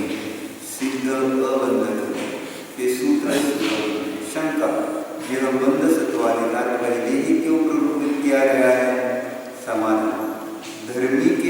सद्भावी ही धर्मों का चिंतन किया जाता है।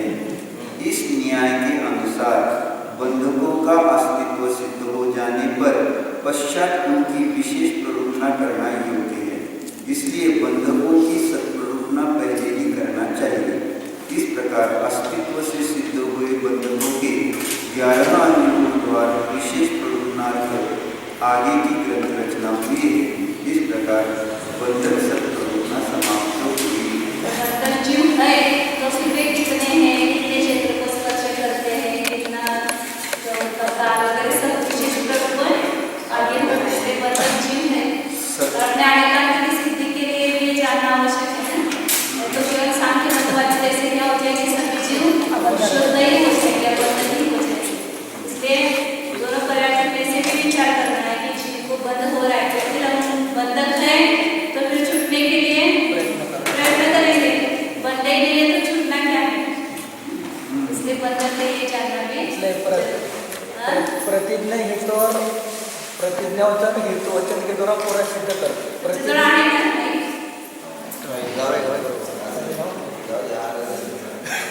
ये अभी तक जो इतना हमने पढ़ा है, अभी तक जो हमने पढ़ा है तो हाँ, अभी जो हमने जितना पढ़ा है तो यहाँ प्रतिज्ञा वचन और हेतु वचन के द्वारा ही साध्य सिद्ध कर दिया है। उदाहरण उपमेय और निगम का प्रयोग नहीं किया है। और जितने हेतु दिए वो विधि और प्रतिषेध 2 हेतु के द्वारा ही साध्य की सिद्धि की है। और उसके बाकी के उसमें सब अपने आप गर्भित तक हो जाते हैं। कैसे हाँ है जीव है हाँ जीव है, बंधक है। जीव बंधक है तो ये हो गया प्रतिज्ञा वचन। क्यों? तो मिथ्या दृष्टि प्रमाद कशा योग है बंधकी कारण का सद्भाव जीवा बंध के कारण का अभाव नहीं। एक जगह प्रतिषेध के द्वारा विधि सिद्ध करते और विधि के द्वारा विधि सिद्ध करते। तो विधि साधन विधि साध्य वाली अन्यथा अनुपत्ति लक्षण वाला सहचर हेतु, प्रतिषेध साधन विधि साध्य वाली अन्यथा अनुपत्ति लक्षण वाला सहचर हेतु इसके द्वारा सिद्ध कर दिया। पर भी इन बंधकों का इस प्रकार प्रत्यक्ष निर्देश कैसे उपयुक्त ठहरता है?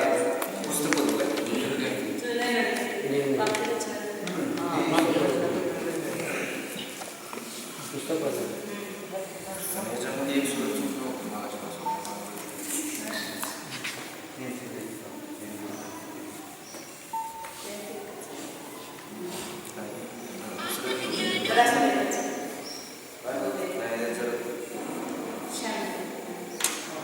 अन्य अर्थों में बंधकों के रहने पर इन बंधकों का इस प्रकार प्रत्यक्ष निर्देश कैसे बन सकता है?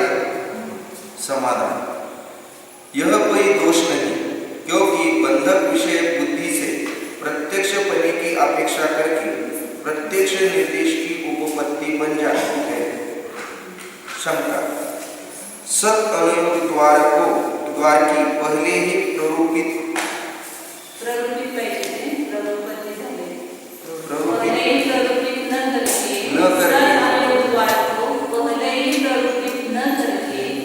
उसके साथ 12 अनुयोग से बंधकों की प्ररूपणा क्यों नहीं की जा सकती? समाधान: नहीं, क्योंकि बंधक भाव से असिद्ध जीवों को बंधक सिद्ध करने वाली प्ररूपणा के लिए बंधक प्ररूपणा नाम देना अनुपयुक्त ठहरता है। उन 11 अनुयोग द्वारों के नाम निर्देश के लिए आचार्य अगला सूत्र कहते हैं। शंका क्या है इसमें? लसत अनुयोग द्वार को बता करके डायरेक्ट आप पहले 12 अनुयोग द्वारा ऐसा कहते तो क्या होगा? सत्प्ररूपणा करके फिर आप बता रहे कि 11 अनुयोग द्वार, तो सत्प्ररूपणा को भी एक अनुयोग द्वार में ले लेते हैं। तो उसका समाधान है कि पहले बंधक भाव भी सिद्ध नहीं है, बंधक भाव असिद्ध होगा तो फिर आगे की प्ररूपणा हो सकती है। इसलिए पहले बंधक भाव से जो असिद्ध है उनके बंधक सिद्ध करने के लिए ये पहले प्ररूपणा की, और फिर हम उसके बारे में 11 अनुयोग द्वार बताते हैं। एक जीवेन सामित एक जीवेन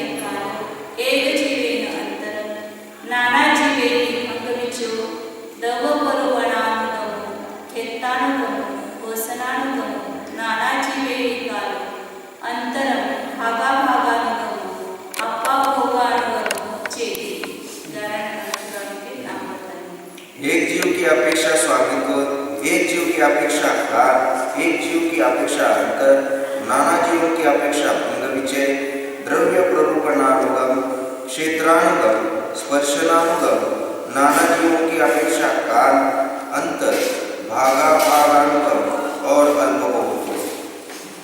सूत्र के अंत में आया हुआ च शब्द समुच्चयार्थक है और इन बंधकों की प्ररूपणा में इतने मात्र ही अनुयोग द्वार है, इनसे अधिक नहीं, ऐसा निश्चय कराने के लिए सूत्र में इति शब्द का प्रयोग किया गया है।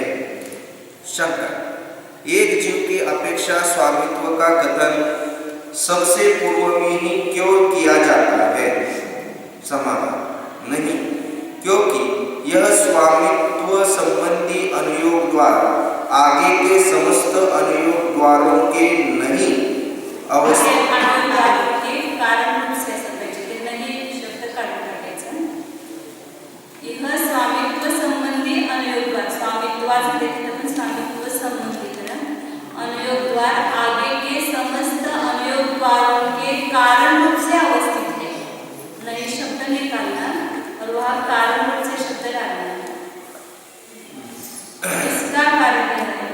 इसका कारण यह है कि 14वें मार्गणा स्थान अवधेयकादि 5 भावों में से किस भाव रूप है, किस मार्गणा स्थान का स्वामी निमित्त होता है या नहीं होता, यह सब स्वामित्व अनुयोग द्वार प्ररूपित करता है. पुनः उसी भाव से उपलक्षित मार्गणा के होने पर बंधकों में शेष अनुयोग द्वारों की प्रवृत्ति होती है. शंका, शेष अनुयोग द्वारों में काल ही पहले क्यों प्ररूपित किया जाता है?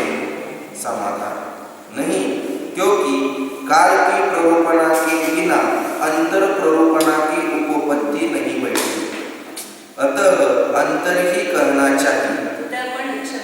काल प्ररूपणा के पश्चात अंतर ही कहना चाहिए. स्पष्ट ज्ञान होण्यासाठी काल प्ररूपणा के पश्चात.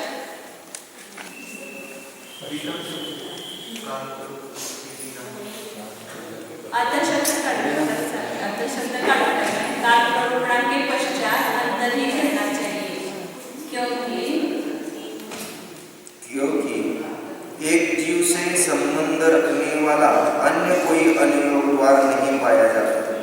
एक जीव संबंधी क्षेत्र, स्पर्शन, संख्या एक जीव संबंधी नहीं है ना. एक जीव संबंधी 2 ही प्ररूपणा है, काल प्ररूपणा और अंतर प्ररूपणा. इसलिए काल और अंतर ऐसे क्रम बताया. शंका, नाना जीव संबंधी शेष अनुयोग द्वारों में पहले नाना जीवों की अपेक्षा भंग विचय ही क्यों कहा जाता है? समाधान, नहीं, क्योंकि इस मार्गणा स्थान के प्रवाह का एक विशेष अनादि अनंत है. इस तथा मार्गणा स्थान के प्रवाह का एक भेद साधी शांत है. ऐसा सामान्य रूप से जान लेने पर शेष अनुयोग द्वारों का अवतार संभव है. द्रव्य 11 अनुयोग द्वारों का क्रम बताया है, इस क्रम का कारण बता रहे हैं. तो पहले एक जीव की अपेक्षा काल और अंतर का कारण बताया है. अब नाना जीव की अपेक्षा पहले भंग विचय बताया है, उसको जो बताया वो सब बता रहे कारण. द्रव्य प्रमाण के जाने बिना क्षेत्रादि शेष अनुयोग द्वारों के जानने का उपाय नहीं. इसलिए द्रव्यानुयोग द्वार का उनसे पहले स्थापन किया गया है. फिर उनमें भी वर्तमान स्पर्शन प्ररूपणा के बिना अतीत और वर्तमान स्पर्शन के प्ररूपक स्पर्शनानुयोग द्वार के जानने का उपाय नहीं. इसलिए क्षेत्रानुयोग द्वार का पहले निवेश किया. मार्गणाओं संबंधी निवास क्षेत्र को जान लेने पर और उनके द्रव्य प्रमाण भी ज्ञान हो जाने पर पश्चात अतीत काल संबंधी स्पर्शन प्ररूपणा न्यायगत है, इसलिए उसे पहले रखा गया. मार्गणा संबंधी काल का जब तक ज्ञान न हो जाए तब तक उनकी अंतर प्ररूपणा नहीं बनती. अतः उससे पूर्व कालानुयोग द्वार का प्रलोभन किया गया। काल अंतर की योनि है ऐसा जानकर काल के अनंतर अंतरानुयोग द्वार प्रलोभित किया गया। आगे कही जाने वाली अल्प बहुत्व का साधन होने से पहले भागाभाग प्ररूपित किया गया और इन सब के पश्चात अल्प बहुत्व अनुगम प्ररूपित किया गया, क्योंकि वह पूर्ववर्ती सभी अनुयोग द्वारों से संबंध है संबंधित स्पष्ट है, समझ में आया। 11 अनुयोग द्वारों का क्रम ऐसा जो दिया वो बताया, क्योंकि द्रव्यानुयोग द्वार में संख्या बताएगी। जब तक संख्या पता नहीं चलेगी पहले सत तो बताइए, द्रव्य संख्या नहीं बताई जाएगी तब तक आगे उसके स्पर्श और क्षेत्र उन्हीं योग के संबंधित रहेंगे ना। नाना जीव की अपेक्षा से ही क्षेत्र और स्पर्श प्ररूप है, तो नाना जीव है सब उसमें कितने हैं उसके अनुसार उसका क्षेत्र और स्पर्श निकलेगा। इसलिए द्रव्य प्ररूपणा के पश्चात और क्षेत्र प्ररूपणा पहले क्यों बताए, स्पर्श प्ररूपणा के पहले क्षेत्र में केवल वर्तमान समझे, तो वर्तमान का मालूम होगा तो फिर उसका अतीत और अनागत काल का स्पर्श निकल सकता है। इसलिए क्षेत्रानुयोग द्वार पहले बताया, फिर स्पर्शनानुयोग द्वार बताया, फिर उसके बाद काल और अंतर इन दोनों का क्रम रखा है, क्योंकि अंतर तब समझ में आएगा जब काल समझ में आएगा। अपन देखेंगे एक मार्गना का काल दूसरे मार्गना का अंतर हो जाता है। स्त्री वेद का काल पुरुष वेद का अंतर बनेगा, पुरुष वेद का काल अन्य का अंतर बनेगा। इस प्रकार एक वेद का काल एक वेद का अंतर बन जाता है। इसलिए काल मालूम होगा तो अंतर प्ररूपणा बन सकती है, इसलिए काल के बाद अंतर को रखा है। और फिर उसके बाद भागाभाग है ना, भागाभाग और अल्पबहुत्वानुयोग द्वार। तो अल्पबहुत्वानुयोग द्वार तो सबसे अंत में होता है, क्योंकि उसका तुलना करते हैं, पहले संख्या मालूम हो तो फिर उसकी तुलना कर सकते हैं, इसलिए अल्पबहुत्व सबसे अंत में बताते हैं। और उसके पहले एक भागाभाग भी है इसमें, क्योंकि अल्पबहुत्व कैसे पता चलेगा, उसका वो साधन है, ये जीव इतने हैं और ये जीव इतने हैं, ऐसा एक भाग होगा। भागाभाग का अर्थ क्या था ना, भाग मतलब एक भाग और अभाग मतलब बहुभाग, वो पता चलेगा तो उसका अल्पबहुत्व कह सकते हैं। शंकर नाना जीवों की अपेक्षा काल और नाना जीवों की अपेक्षा भंग विचय इन दोनों में क्या भेद है? समाधान नहीं, क्योंकि नाना जीवों की अपेक्षा भंग विचय नामक अनुयोग द्वार मार्गनाओं के विच्छेद और अविच्छेद के अस्तित्व का प्ररूपक है। अतः उसका मार्गनाओं के काल और अंतर बतलाने वाले अनुयोग द्वारों के साथ एकत्व मानने में विरोध आता है।